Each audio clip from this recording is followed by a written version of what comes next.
Hello and welcome. You're watching The Property Show with me, Vasudha Sharma. You have a question related to buying a home, then we definitely have the answer for it. Sameer Jasuja, founder and MD of Prop Equity, joins me in our hunt for the best projects in the best locations across India. Take a look at what's coming up today. Mumbai's Dharsar East for end-use properties under 80 lakhs. Investment bets for rental returns in Ahmedabad's emerging locations. Also look at Porur for hot investment picks under 45 lakhs. We'll also review Hyderabad for mid-segment properties. Which corridor to place your bets in Gurgaon in a budget of 1 crore. Best budget deals in Mohali, all for 25 lakhs. And does a real estate bubble really exist in India? What do property pundits believe? Find out on the show. The big news of the day for the sector has been Venkaiah Naidu taking charge as the Urban Development and Housing Minister. Day one in office and the veteran BJP leader listed out his priorities. Without mincing words, the new minister made it clear that his one-point agenda will be to provide housing for all by 2022 and bringing down interest rates on home loans. The Housing Ministry will encourage more public-private participation and involvement of corporates, banks and PSUs like LIC, local government bodies, railways and the defence sector to ensure housing for all. The new minister's agenda also includes creation of 100 smart cities, infrastructure and better connectivity with satellite towns and launch of a new and improved version of JNNURM focusing on making cities more livable. The government also plans on creating twin cities by linking cities like Hyderabad and Secunderabad and Vijayawada and Guntur. हमारा जो priority है urban upliftment, दूसरा work to work and quality public transport. Public इतना population आ रहा है, public transport उसका तुलना में पर्याप्त नहीं है. और affordable house, this is my most favourite agenda is housing for all. By 2020, people of the country should be in a position to have pakka houses for each one of them. Housing should be a priority area. I will be taking up this matter with my colleague Finance Minister. You all remember during Sri Atal Bihari Vajpayee's regime, NDA regime, housing was given top priority by reducing the interest rates. The interest, which was somewhere around 11%, was brought down to 7.5%. Today again, the interest for housing has gone up 10%, 11%. That is one critical area. If you want to achieve this housing for all by 2020 or 22, you need to have interest reduction. Alright, we'll discuss Mumbai, Pune and Ahmedabad in just a bit, but first, let's talk about what's happening in the industry as a whole. While infrastructure has been hit by rising input costs and delayed approvals, asset prices for residential real estate have stagnated over the past 2 years. From a pan-India perspective, new launches in the residential sector have dwindled over 2013 as developers have been looking at disposing of existing stocks to generate cash flow. This has led to fears of a potential realty bubble burst. How real are these fears? Anjali Stiwal finds out. The mighty roar of the dragon in the real estate market might end in a whimper.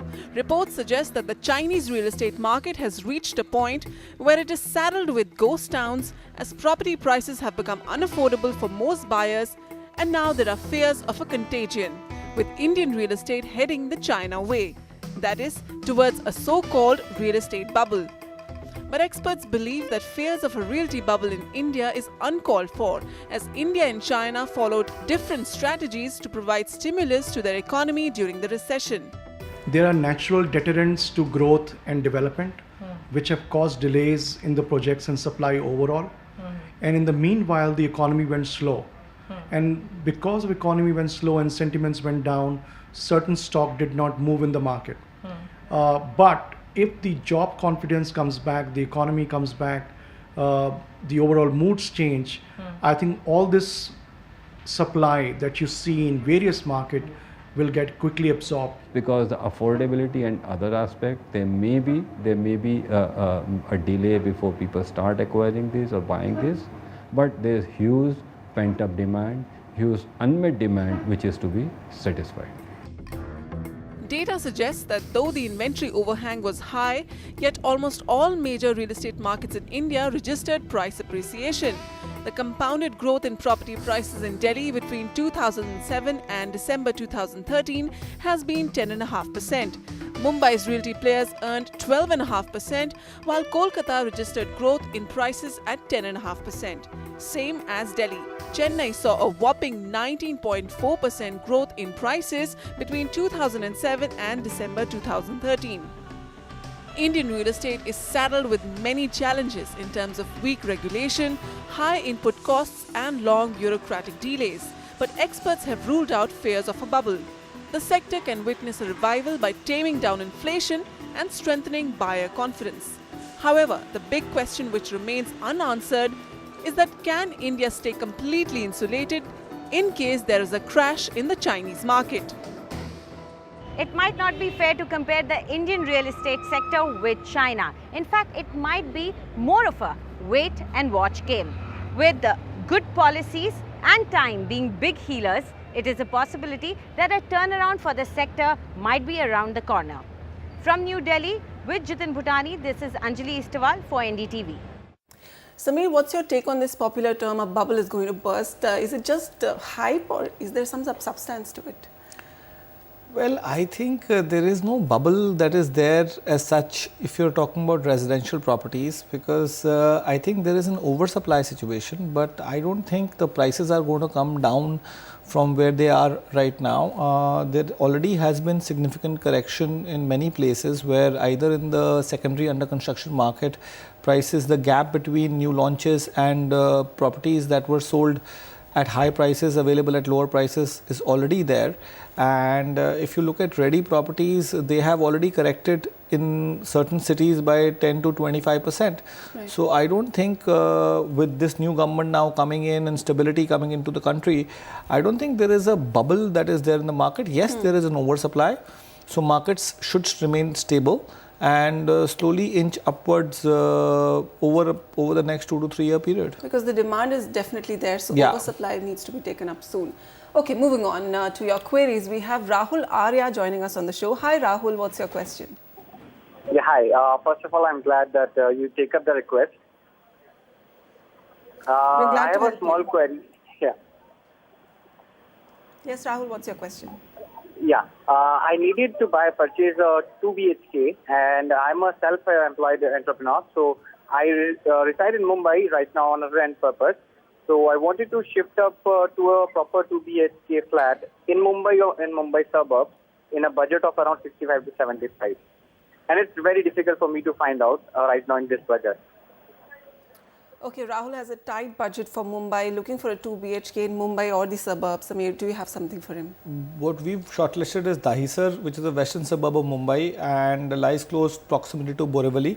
It's a northmost end of Mumbai and hence has relatively affordable residential rates. So keeping his budget in mind, we've shortlisted 2 projects over there which should be on the lower side for a 2 BHK and should help him be able to take the right decision. If I were to look at the key data points, Dahisar East has only 9 months of inventory overhang. The mid segment today is trading at 11,000 rupees a square foot, but the price points at which we are offering you projects are lower. Appreciation has been about 15% on an annualized basis. The 2 recommendations are Neil Residency by Advent Group. This project consists of 3 towers, mix of 1, 2, 3 BHK. Construction is in final stages and will be ready in a couple of months. So available in the resale market.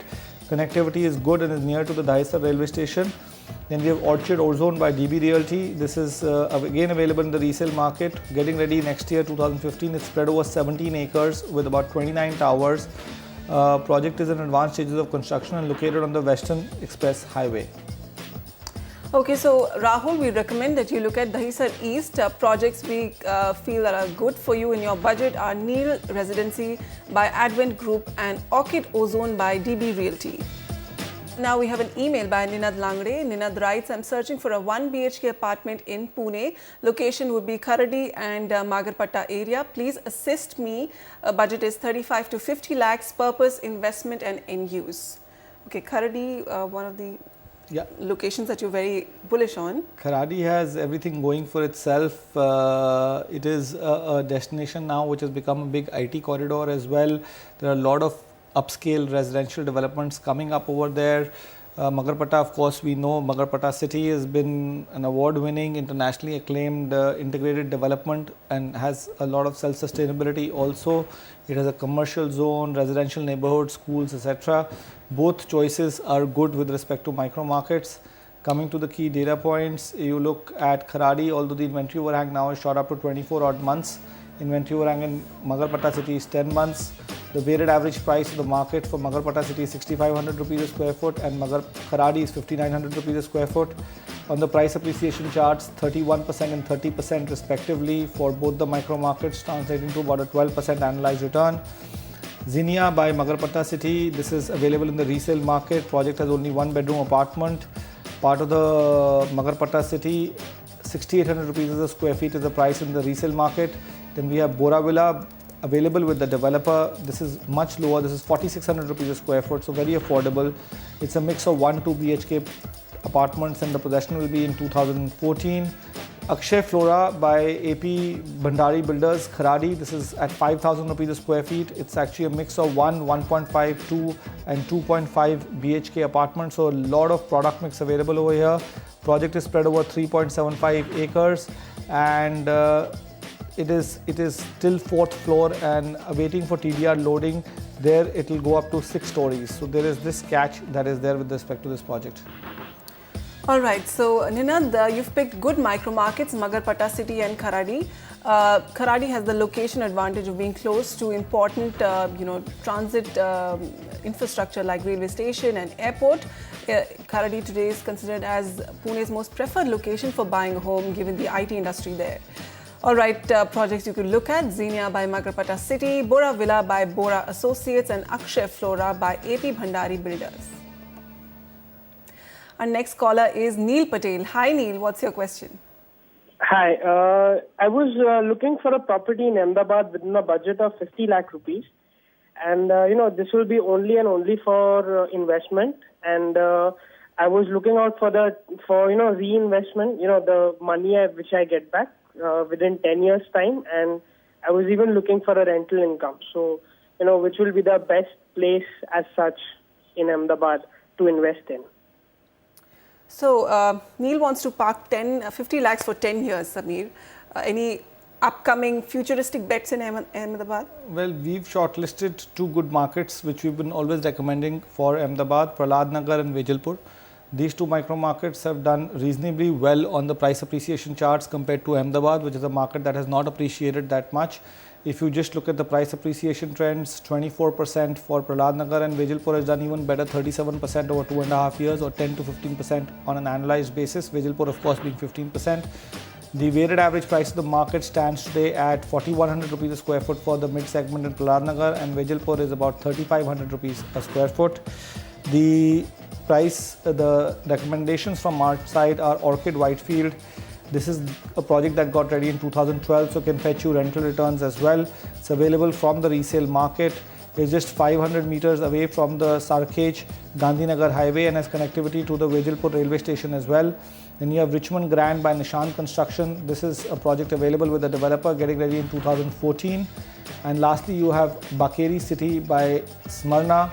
Bakeri Engineering, this is a project that got ready in 2013, available with the developer. It's a penultimate project of the already well-developed Bakeri City Phase 1. The township actually comprises of more than 5,000 residential units and is in Vejalpur, an emerging residential locality in proximity to the well-developed Prahlad Nagar and SG Highway.